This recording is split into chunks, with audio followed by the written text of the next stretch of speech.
Wakole sio waaminifu kama wale wa mganga. Anaenda kuomba msaada kwa mganga amfanikishie biashara yake.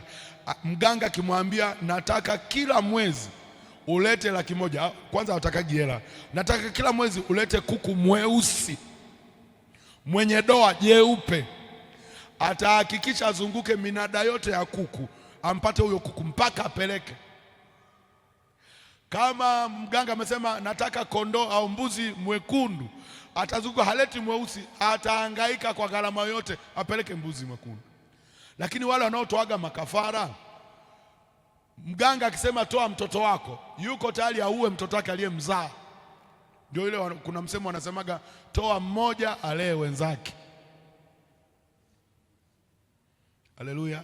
Ule mchezo wa kutoa kafara. Sasa wanapotoa kafara, sasa angalia, wewe unamtumikia huko unamwabudu Mungu, fungu la 10 hautoi, alafu umepakana na mfanyabiashara mwenzako ambaye ametoa mtoto wake kama kafara, na kila mwaka anatoa mtoto, kila mwaka anatoa kafara. Wewe fungu la 10 tu hutoi. Unadhani ni Mungu yupi atakuwa na nguvu kwenye hilo eneo? Anayepokea sadaka. Haleluya. Mwangalie jirani yako, badala yangu sema wewe, muulize, unatoaga fungu la 10 mwenzangu? Au nagonga yote? Piga mwenzangu afu nasema kesho, nikipata kesho ndo nitatoa kesho. Ya leo. Na hakuna anayefilisika kwa kutoa fungu la 10. Kanisa la Bwana, haleluya. Ni vile tu kanisa letu alijawekeza msisitizo. Kwa sababu gani? Sisi kanisani kwetu swala la sadaka sio sheria. Tunatamani sana mtu atoe. Kwa nini? Kwa hiari, anavyopenda. Sasa ile hiari imesababisha Wakristo wengi, shetani ametupigia hapo magoli, kwamba sababu ni hiari, mtu ajishughulishi sana, yani mpaka mtu atoe apigwe mikwala we. Lakini mwisho wa siku unapotoa sadaka sio swala la mchungaji, unapotoa sadaka sio swala la kanisa, ni swala la mahusiano ya wewe na Mungu. Basi sinaeleweka watu wa Mungu. Nasema hivi kwa sababu gani? Kama tutakuja kuomba hapa, kama biashara yako ilikuwa inaenda vibaya, tunaomba sasa hivi biashara yako iende vizuri. Kama hutatoa fungu la 10, haya maombi hayatasaidia. Sababu ni kanuni, ni sheria, ni utaratibu. Na tuaga mfano ule wa Mungu alimwambia Adamu, mwanangu, miti yote ya bustani hii iliyoko kwenye bustani kula yote mwanangu, kula yote, ila huu mti mmoja usile, ukila utakufa. Adamu pamoja na ule mmoja aliyokatazwa akala. Nasemaga nikienda mbinguni nitamtafuta Adamu mpaka nimkute, nimuulize kilichokufanya wewe ule nini? Yaani kwa sababu mimi ningemuelewa Adamu, ningekuwa upande wake kumsaidia kwa Mungu. Mungu angesema hivi, miti yote mwanangu hii usile hata mmoja, usile mwanangu, hii yote miti usile, kula huu mmoja tu ndio ule. Hata mimi ningekuwa upande wa Adamu, sasa Mungu, miti yote namzuia mtoto wako ale mmoja tu kila siku mmoja huo. Lakini Mungu alisema miti yote kula kamoja tu, usile mwanangu, na kenye kamoja akala. Ndio wale ambao Mungu anasema kwenye hiyo faida unayopata, unapata 5,000,000.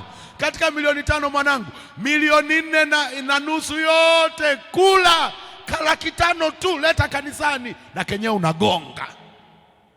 Unajua madhara yake nini? Anasema mnaweka hela kwenye mifuko iliyotoboka. Kwa ile faida, angalia, unapata faida kweli, lakini unakuja kugundua kila ukipata faida ndio watoto wanaumwa. Unapeleka hospitalini hawaoni ugonjwa. Unauguza wewe, unatoa hela, unanunua dawa, hela ikiisha watoto wamepona. Mmetoka ngoma draw, Mungu hajapata na wewe hujapata. Mungu hawezi kuchukua moja kwa moja kama hela. Si amesema atakemea hela lae. Kwa mfano kama ugonjwa ndio unaokulaga hela. Na moja ya kitu ambacho nimejifunza majira ya kuombea sana ni magonjwa. Shetani sasa hivi anatumia magonjwa sana kutudhoofisha kiuchumi. Yaani ugonjwa, kuna watu kwenye familia wanauma magonjwa ambayo inabidi familia nzima mwe mnatoa hela za kumuuguza. Unagundua hii ni roho ya adui ya kutufilisi. Baadaye hiyo hela kufanya maendeleo, tunaishia kuuguza wagonjwa kwenye familia, na bahati mbaya wanaumwa muda mrefu, yaani mpaka tumefilisika, afu ndio wanakufa. Ni roho. Leo tunaikataa katika jina la Yesu. Sema nakataa katika jina la Yesu. Sema ninakataa.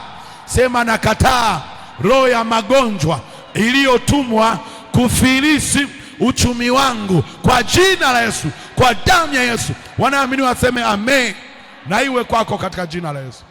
Kwa hiyo jambo la tuombe toba na rehema. Hatujawa waaminifu.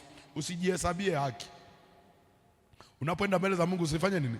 Usijihesabie. Sasa mimi natoaga, usiwe kama yule mfarisayo, nafunga mara 10, natoa zaka. Kwa mbele za Mungu akitukagua wote tuna matatizo hapa. Kwa hakuna aliye salama. Omba toba na rehema. Kwa ajenda ya kwanza ni kuomba toba na nini? Na rehema. Ajenda ya pili ya maombi, omba Mungu akufungulie milango upate wateja. Omba Mungu akufungulie milango upate wateja. Omba Mungu akufungulie mlango upate wateja. Kwenye biashara yako Mungu afungue mlango. Kwenye biashara yako Mungu afungue mlango upate wateja. Upate wateja. Kitabu kile cha Isaya sura ya 60 mstari wa 10 mpaka 14. Isaya 60 mstari wa 10 mpaka 14. Omba Mungu akufungulie milango upate wateja. Kanisa la Bwana, haleluya. Watu wa Mungu, haleluya. Neno la Mungu linasema, na wageni watajenga kuta zako, na wafalme wao watakuhudumu. Maana katika ghadhabu yangu nalikupiga, lakini katika upendeleo wangu nimekurehemu. Malango yako nayo yatakuwa wazi daima, hayatafungwa mchana wala usiku, ili watu wapate kukuletea utajiri wa mataifa, na wafalme wao wakiongozwa pamoja nao. Kwa maana kila taifa na ufalme wa watu wasiotaka kukutumikia wataangamia, na mataifa hayo wataharibiwa kabisa. Utukufu wa Lebanoni utakujilia wewe, mberoshi na mtidhari na mteshuri pamoja, ili kupapamba mahali pangu patakatifu. Nami nitakutukuza mahali pa miguu yangu. Na wana wa watu wale waliokutesa watakuja kwako na kukuinamia, nao wote waliokudharau watajiinamisha hata nyayo za miguu yako, nawe watakuita mji wa Bwana, Sayuni wa mtakatifu wa Israeli. Na kila mwenye pumzi aseme amen. Sema, malango yako nayo yatakuwa wazi daima, hayatafungwa mchana wala usiku, ili watu wapate kukuletea utajiri wa mataifa, na wafalme wao wakiongozwa pamoja nao.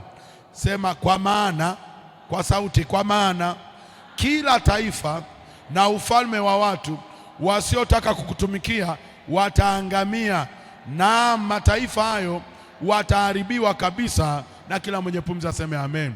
Angalia, anasema malango yako yatakuwa wazi daima, hayatafungwa mchana wala usiku. Sasa ukianzia pale juu unagundua Mungu alifunga malango kwa hayakuwa wazi. Baada ya toba ndio anasema, kwa ghadhabu nyingi nalikupiga, lakini kwa rehema nyingi nimekurehemu. Maanake baada ya rehema kinachofuata ni Mungu kufungua malango aliyokuwa amefungwa. Na kazi haya malango ni kuleta wateja. Biblia inasema na mataifa watakuletea utajiri. Sio wewe wapelekee utajiri, wao watuletee utajiri, na ikawe kwako katika jina la Yesu. Nasema wakuletee utajiri katika jina la Yesu. Nasema wakuletee utajiri katika jina la Yesu. Kwa mfano, ninaposema malango yako yanaweza kafungwa, kuna watu ambao duka unafunguaga, tena unawahi kweli kufungua, lakini hamna naye ingia mpaka jioni. Duka liko wazi, lakini hamna naye ingia. Maana kwenye ulimwengu wa roho ni nini? Sio swala la mlango huu ambao kuwa wazi, ni swala la malango ya kiroho yako wazi. Dada mmoja ana duka lake, siku moja kanipigia, nasema, mtumishi, kaka naomba uniombee. Nikasema nini? Nasema, unajua nimewahi asubuhi nimefungua duka vizuri kabisa, na nimekaa mpaka saa 4 wa usiku sijauza hata 100. Lakini kinachonishangaza, jioni hii wamenipigia watu wawili. Mmoja kanipigia anasema, mbona umefunga duka? Nimekuja mara 2 hapo dukani nakuta umefunga. Sasa lakini mimi mtumishi sijafunga hata dakika moja, niko dukani toka saa 2 asubuhi na nimeondoka saa 4. Anasema amekuja saa 6, kapita, anasema mara ya kwanza amekuta pamefungwa, kapita mara ya pili kakuta pamefungwa. Anasema ikabidi ninunue duka la jirani kwa sababu wewe sijakukuta dukani. Sasa nimekaa kidogo, ananipigia mwingine, Sasa mbona leo haujaja dukani? Sasa mbona nilikuwa sasa haujaja? Sasa tumebishana kaka. Namwambia nimekuja, sasa haujaja leo. Nimepita hapo karibu mara 4. Duka umefunga. Nikasema ni kweli ulikuwepo dukani, ila duka lako lilifungwa kiroho. Kwa hawaoni mlango. Ndio wale ambao wanasemaga nakuja kesho. Usipomshikilia kwa maombi, kesho anakuja lakini haingii dukani kwako. Na saa zingine unamuona kwa macho yako kabisa, yule anaenda kwenye duka yule, unatamani umkimbile, wewe sio hapo. Lakini anaingia ananunua. Kwa nini? Sio wewe, ni malango yako ya biashara yamefungwa. Kuna watu mlikuwa na wateja, siku hizi hawajagi tena kwenye duka lako au kwenye biashara yako. Shida ni nini? Adui anaweza kama anafunga mlango, hawaoni. Kukuona wanakuona mwilini, lakini kiroho hawaoni. Au wengine wateja wanaingia kabisa dukani. Ndio ile nasema tuliomba ni jana ile nasema kujitabisha kwa kazi bure. Kazi yako ni kushusha, ni kuwaonyesha mizigo. Hiyo hapo leta na leta, hiyo leta. Amekuchosha alafu anaondoka hajanunua hata mmoja. Sema ninakataa. Sema tena nakataa kwa jina la Yesu. Kwa damu ya Yesu. Sema kila mlango wangu uliofungwa ninaufungua leo kwa jina la Yesu. Kwa damu ya Yesu. Wanaamini waseme amen. Na wengine ni wale ambao wanakuja wananunua alafu hawalipi. Wewe kazi yako ni kuwakopesha tu. Ni kuwakopesha tu. Na ukiwadai wakali. Sasa Mungu aingilie kati. Na tutakapokuwa tunaomba hapa, kama kuna wateja unawadai hela hawajalipa, tuma malaika akawashurutishe mpaka walete hela, na wakose amani mpaka wakuletee hela yako. Wanaelewa waseme amen. Wanaelewa waseme amen. Sasa wazungu wanasema vice versa is true. Yaani hivyo vinavyoomba utume malaika unaowadai walete, na mwingine anayekudai atatuma malaika upeleke. Maana wapendwa, ni rahisi kusema nafuta, nampiga upofu asinione, asinidai. Deni halipigwi upofu. Dawa ya deni nini? Ni kulipa. Kutokulipa madeni kwa kisingizio unaomba Mungu amfunge anayekudai, huo ni utapeli. Ni utapeli. Mungu afutagi madeni, unalipa. Anachoweza kukusaidia Mungu ni kwa mfano tunaomba biashara yako ifunguke. Ukipata faida ndio anataka ukapeleke deni la watu. Kwa kuna watu hapa mnadaiwa madeni, wengine mpaka benki, wengine SACCOS. Mungu akifungua milango hapa, akupe na stamina na neema ya kwenda kulipa. Usidaiwe katika jina la Yesu. Wanaamini waseme amen. Wanaamini waseme amen. Kwa usiseme na Mungu na wafunga wasinione nisilipe. Soma Biblia. Kuna mama mmoja Biblia inasema mama mjane. Nadhani ni Wafalme wa Pili mlango wa 4. Kusoma ile mstari wa kwanza nasema mama mmoja mjane alifiwa na mume wake. Mume wake alikuwa mtumishi. Alafu yule mume wake alienda akakopa deni la watu. Akafa ameacha deni. Wanaodai deni hawakujali baba amekufa, wakaja kudai deni lao.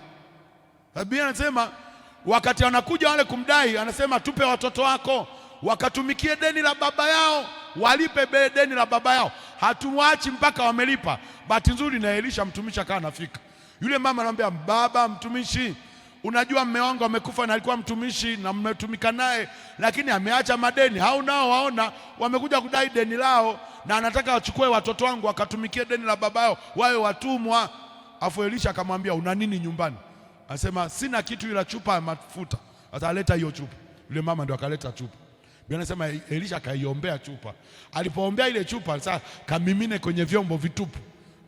Beba mapipa, masufuria, mimina. Biblia inasema akaleta vyombo, akamimina, mafuta yakajaa kwenye mapipa.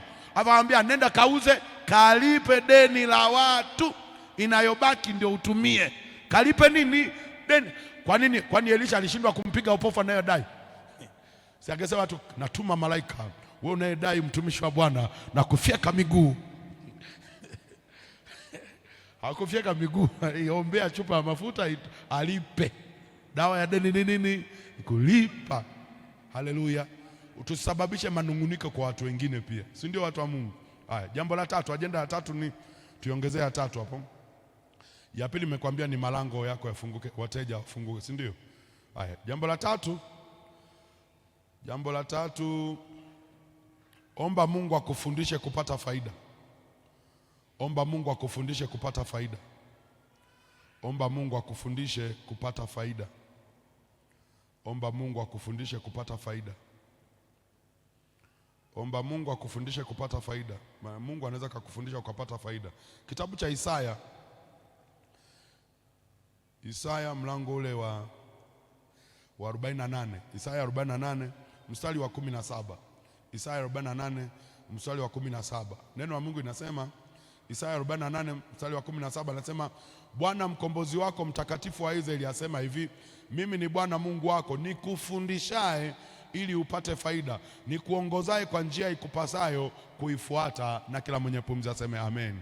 Sema nikufundishaye ili upate faida. Kwa kumbe Mungu anaweza kukufundisha ukapata nini? Faida. Kabla hujapata hasara, mshirikishe Mungu kwanza hicho unachotaka kufanya, na Mungu anaweza kukuambia hicho unachofanya utapata faida au utapata hasara kabla hujaanza. Watu wengi tunaanzaga kumwomba Mungu tukiwa tumeanza kufanya. Mungu anataka tumwombe kabla, ili kama kuna hasara akushitue kwamba hicho kitakutia hasara. Sasa watu wengi tunaanza, ndio kwenye biashara umefika sasa, Mungu bariki hii biashara.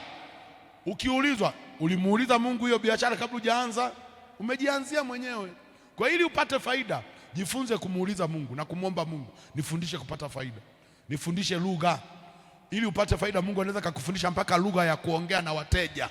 Kuna watu hapa hamjui kuongea na wateja, sio mapepo, midomo, kamdomo. Mwangalie jirani yako. Kamdomo. Kuna mtu alikuja dukani, ulivyomjibu hajarudi tena. Afu umekaza shindwa pepo, shindwa. Wewe ndio pepo sasa.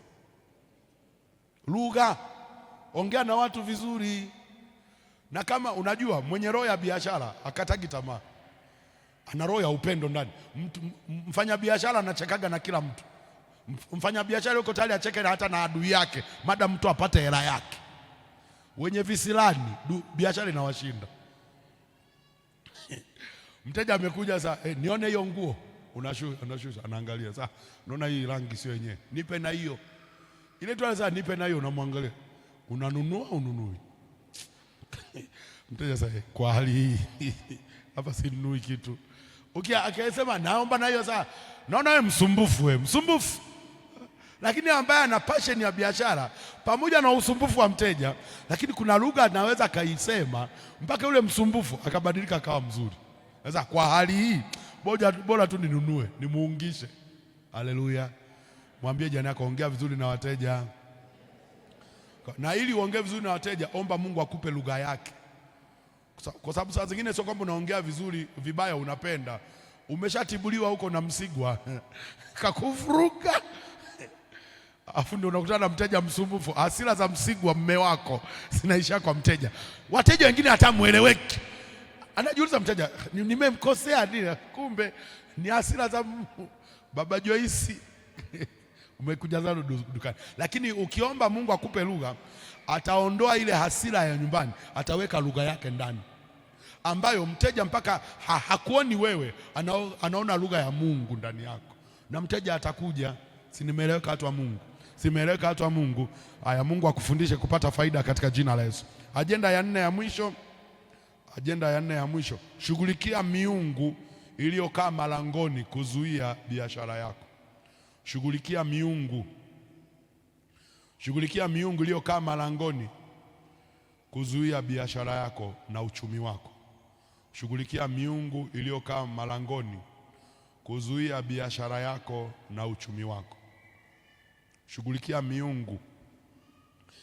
Shughulikia miungu iliyokaa malangoni kuzuia biashara yako na uchumi wako. Kitabu cha Waamuzi sura ya 5. Waamuzi sura ya 5 mstari wa 8. Waamuzi sura ya 5 mstari wa 8.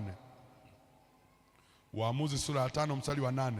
Nasema neno la Mungu linasema kwenye hiyo Waamuzi 5:8, na ajenda ya kuomba nimesema shughulikia miungu iliyokaa malangoni inayozuia biashara yako na uchumi wako.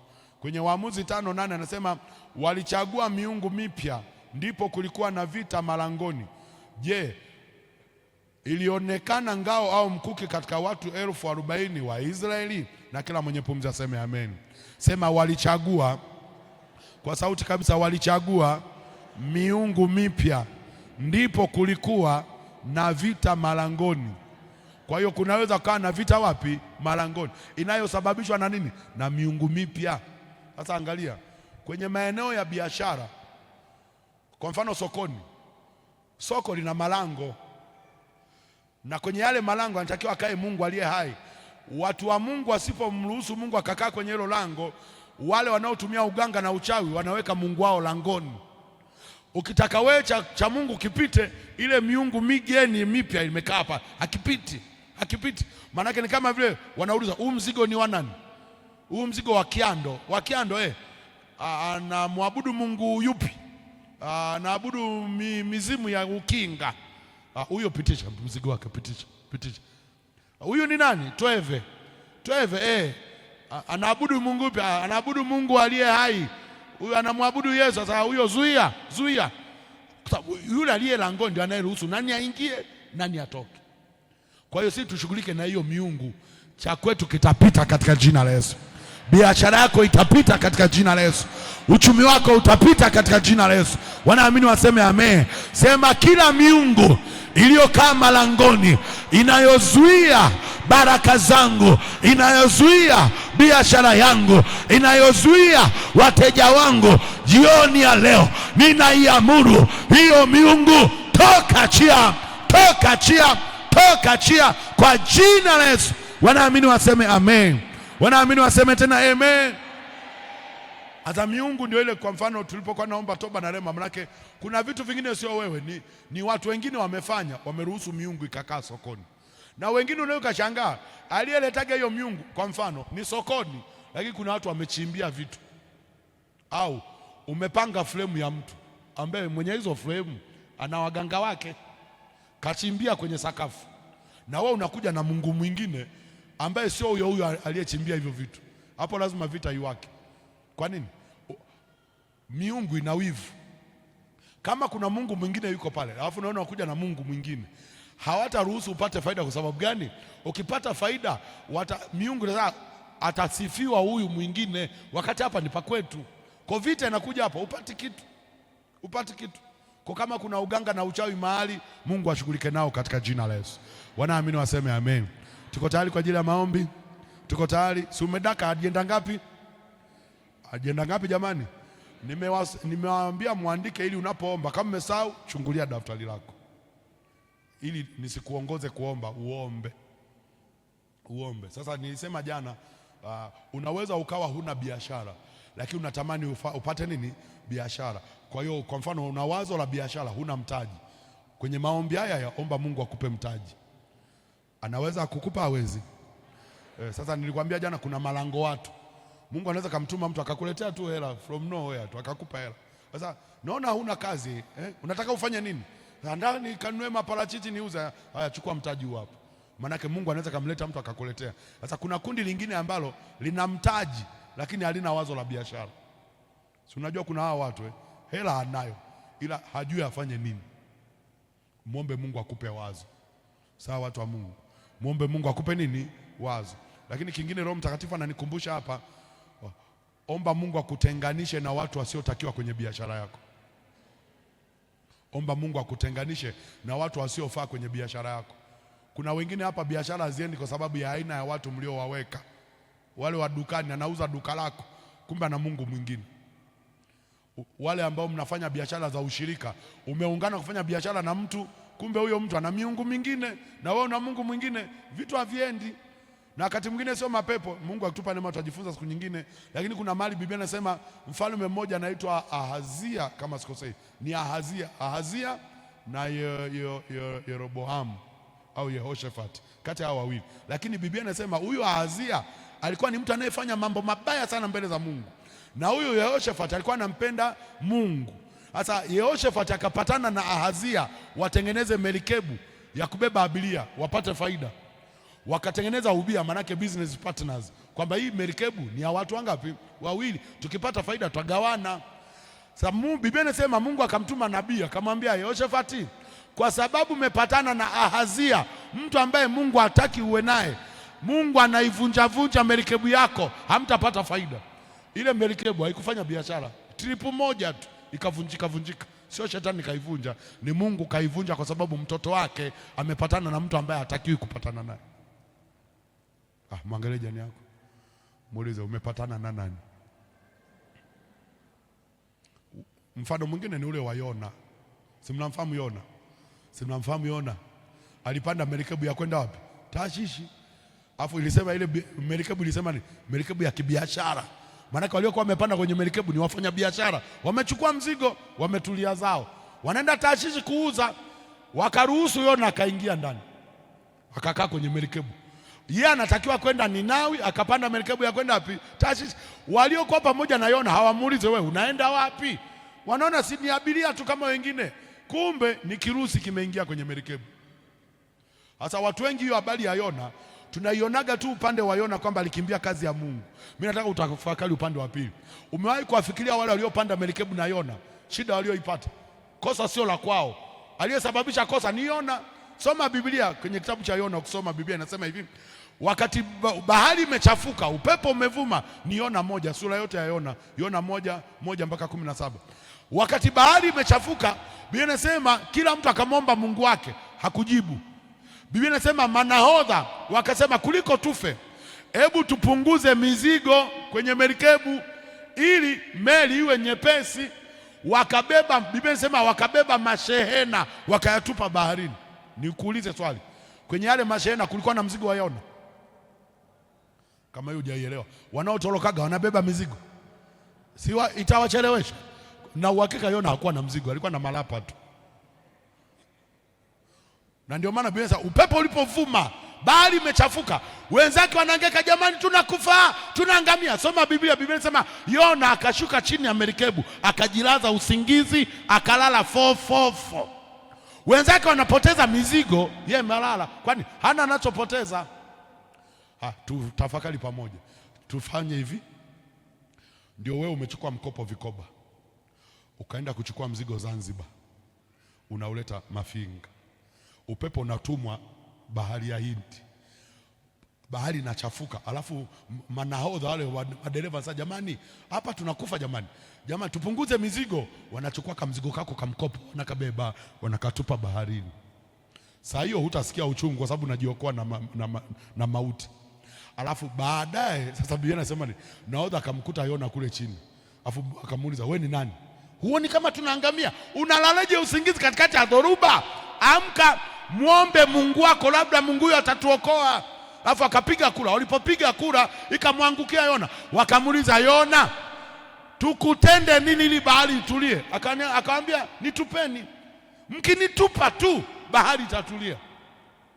Ningekuwa mimi nasemaga bora Yona ashukuru sikuwemo kwenye merikebu. Yaani mimi mzigo wangu nimetupa. Aliyesababisha yupo huko. Ningempiga makofi wewe. Tungemalizana, hasira ziishie kwanza kwenye makofi.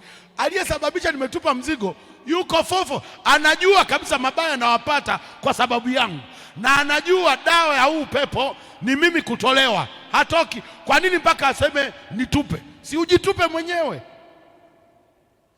Kwa nini? Unajua hii Roho Mtakatifu ametukazia hapo. Kuna watu ambao umeambatana nao, unatamani sana kuachana nao. Angalia ndani yako unavyopambana roho. Sasa nikiachana naye atanielewaje? Wengine ni ndugu zako, ni mdogo wako, umemweka dukani anakuibia kila siku, bila unaogopa kumuondoa. Undugu na biashara havikaagi pamoja. Undugu na hela, kuna wengine mmegombana na familia kwa sababu ya hela. Biashara haitaki undugu. Haleluya.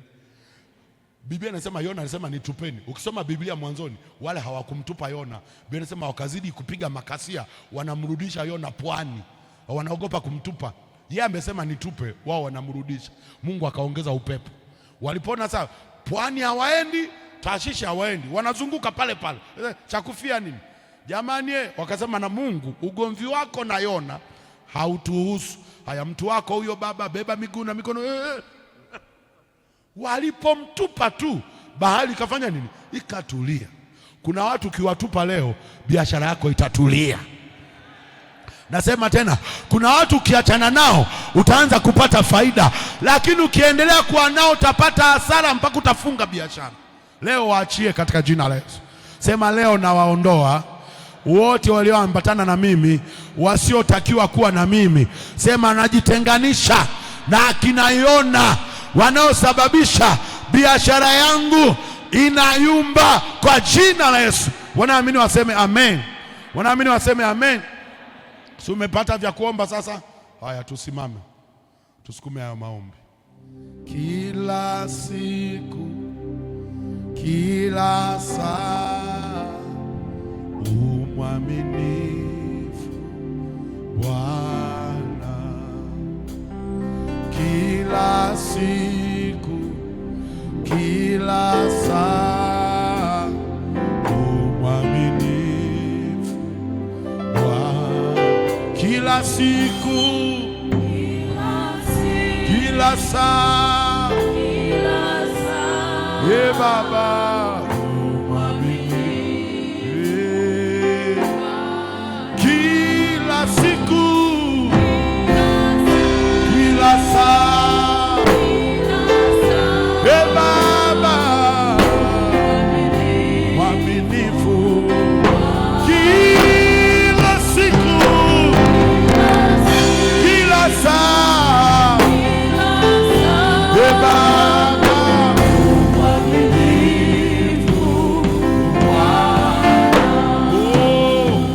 Kila siku, kila saa, mwaminifu Bwana.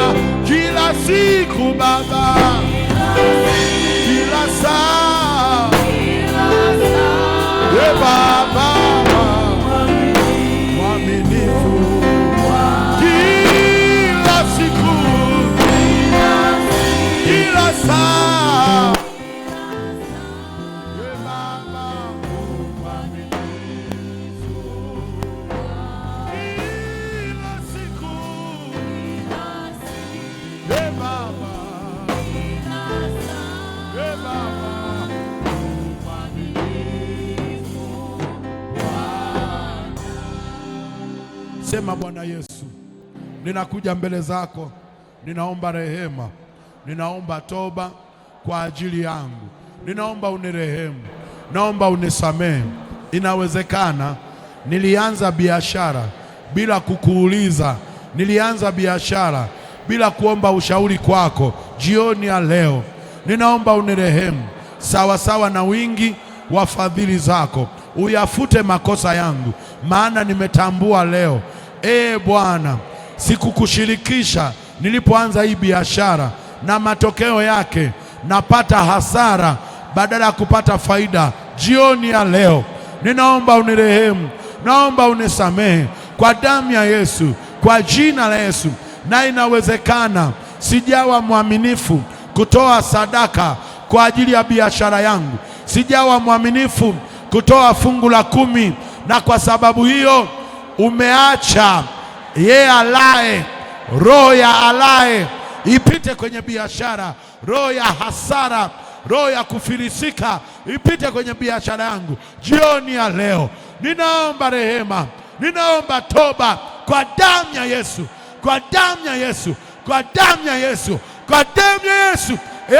Yesu, kila malango yaliyofungwa ya biashara yangu, malango ya uchumi yaliyofungwa, malango ya biashara yaliyofungwa, jioni ya leo ninaamuru walioyafunga wayafungue. Achia, achia, achia, achia kwa damu ya Yesu, kwa damu ya Yesu, kwa damu ya Yesu. Yesu, inawezekana kuna miungu migeni, kuna miungu mipya kwenye malango ya biashara, malango ya soko yamekabidhiwa kwa miungu ya wenyeji. Leo ninaamuru, toka, toka, toka, toka kwa damu ya Yesu, kwa damu ya Yesu, kwa damu ya Yesu. Ninakataa roho ya kufilisika, ninakataa roho ya kutapanya, ninakataa roho ya chuma ulete, ninakataa roho ya chuma ulete, ninakataa roho ya madeni. Saa hii toka, chia, toka, chia, toka, chia, toka, achia kwa damu ya Yesu, kwa damu ya Yesu, kwa damu ya Yesu. Endelea kuomba sasa, omba hizo ajenda nimekupa, omba. Ndio abasekereborianda, endelea kuomba, usinong'one, omba. Mungu anakusikia. Hakuna mtaalamu wa maombi, kila anaomba kwa imani anasikia. Kuna watu waliwahi lango lako la biashara, wamekunyang'anya wateja kwa nguvu za giza. Acha damu ya Yesu ipite, iwafungue leo, ikufungue leo, ikufungue leo, ikufungue leo kwa damu ya mwana kondoo, kwa damu ya mwana kondoo, kwa damu ya mwana kondoo. Damu ya Yesu inatembea sahi, ile damu ya mwana kondoo, ile damu ya mwana kondoo inapita sahi, inatembea sahi kwenye eneo la biashara yako, kwenye eneo la biashara yako. Tunaiachilia damu ya Yesu, tunaiachilia damu ya Yesu, tunaiachilia damu ya Yesu kwenye eneo la biashara yako. Tunaita damu ya mwana kondoo, tunaita damu ya Yesu, tunaita damu ya Yesu kwenye biashara yako, kwenye biashara yako. Tunaiachilia ile damu ya Yesu Kristo, tunaiachilia ile damu ya mwana kondoo kwenye eneo la biashara yako, kwenye eneo la biashara yako. Tunaita damu ya Yesu, tunaita damu ya Yesu ipite sahi, itembee sahi kwenye biashara yako, kwenye biashara yako. Tunaachilia damu ya Yesu, tunaita damu ya mwana kondoo, tunaita damu ya mwana kondoo itembee sahi, ipite sahi kwenye biashara yako, kwenye biashara yako. Tunaita damu ya Yesu, tunaita damu ya Yesu, tunaita damu ya Yesu kwenye biashara, kwenye biashara. Tunaita damu ya Yesu, tunaita damu ya Yesu, tunaita damu ya Yesu kwenye biashara yako, kwenye biashara yako. Tunaachilia ile damu ya mwana kondoo, ile damu ya mwana kondoo inatembea kwenye biashara, inapita kwenye biashara, inatembea sahihi. Ile damu ya Yesu Kristo, ile damu ya mwana kondoo inapita sahihi, inatembea sahihi kwenye biashara yako, kwenye biashara yako. Tunaita damu ya Yesu. Hakuna miungu tena, hakuna chuma ulete tena. Tunanyunyiza ile damu ya mwana kondoo, tunanyunyiza damu ya mwana kondoo ikafanye vita na miungu yoyote, ikafanye vita na malango yoyote kipepo. Tunaita damu ya mwana kondoo, tunaita damu ya mwana kondoo, tunaita damu ya Yesu inatembea sahihi, inapita sahihi. Ile damu ya Yesu, ile damu ya Yesu, ile damu ya Yesu, ile damu ya Yesu inapita sahihi, inafanya vita, inafanya vita na miungu yoyote ambayo imekaa kwenye biashara yako, inapita sahihi. Ile damu ya mwana kondoo, ile damu ya mwana kondoo inapita kwenye malango yako, inatembea kwenye malango yako, malango ya biashara yako, malango ya biashara yako, malango ya biashara yako yanakamatwa na damu ya mwana kondoo, na damu ya mwana kondoo. Vita yote ambayo imeamliwa kwenye malango yako, vita yote ambayo imeamliwa kwenye malango yako, tunainua damu ya Yesu kwa jina la Yesu. Kamata mikono yako, ishike mikono yako kwa pamoja, ishike mikono, ombea mikono yako, ombea mikono yako. Sema Yesu kwa imani, sema Yesu, jioni ya leo kila miungu iliyokamata mikono yangu saa hii, roho ya mauti iliyokaa kwenye mikono inayozuia biashara yangu, inayozuia faida, saa hii toka, toka, toka, toka, achia, achia, achia kwa damu ya Yesu. Jioni ya leo ninaamuru mapepo, mizimu, majini yaliyokamata uchumi wangu, mikono yangu, saa hii moto upite, uwateketeze kwa damu ya Yesu, kwa damu ya Yesu. Mapepo, achia mikono yangu, achia uchumi wangu, achia fedha yangu, achia mtaji wangu, achia leo, achia leo, achia leo, achia leo kwa damu ya Yesu. Inua mikono yako, ishike pamoja hivyo. Inua mikono, unganisha viganja vyako, unganisha. Kuna watu mnapata hela lakini haujui zinafanyaga nini. Faida unapata, lakini ukishika tu hela inapukutika, inapotea. Wengine mnapotezaga hela kwenye mazingira ya kutatanisha, wengine mnatapeliwa. Hiyo mikono la leo, neno la Mungu linasema nimewaweka mwende mkazae matunda na matunda yenu yapate kukaa. na kuombea hiyo mikono itakaposhika fedha ikakae kwenye hiyo mikono, asiwepo mtu akuchukua wala kunyang'anya, faida ikakae. Tuite damu Yesu, utapeleka kwenye mikono yako. Peleka hiyo damu kwa imani. 1, 2, jiandae. Ile ya 3 tutaita damu ya Yesu, utaipeleka kwenye mikono. Ombea hiyo mikono, takasa hiyo mikono, roho ya mauti achie. 2, andae. Ya mwisho hiyo. 3, ita hiyo damu, ita hiyo damu, ita hiyo damu kwenye mikono, ita damu ipeleke kwenye mikono, ita damu ipeleke kwenye mikono, peleka hiyo damu, peleka hiyo damu, peleka hiyo damu, peleka hiyo damu. Ndio, endelea. Yesu, damu ya Yesu, tunaita tu ile damu ya Yesu ipite sasa kwenye mikono yako. Tunaita damu ya mwana kondoo, damu ya mwana kondoo, damu ya mwana kondoo, ile damu ya Yesu, ile damu ya Yesu ipite kwenye mikono yako, ipite kwenye mikono yako, ipite sasa ile damu ya Yesu, ile damu ya Yesu. Tunaita damu ya Yesu, tunaita damu ya Yesu kwenye mikono yetu, kwenye mikono yetu. Tunaita damu ya Yesu, tunaita damu ya Yesu, ile damu ya mwana kondoo itembee kwenye mikono yako, ipite kwenye mikono yako. Sasa tunaita ile damu ya mwana kondoo, ile damu ya mwana kondoo inatembea sasa kwenye mikono yako, inapita sasa kwenye mikono yako, ile damu ya Yesu, ile damu ya Yesu, ile damu ya Yesu.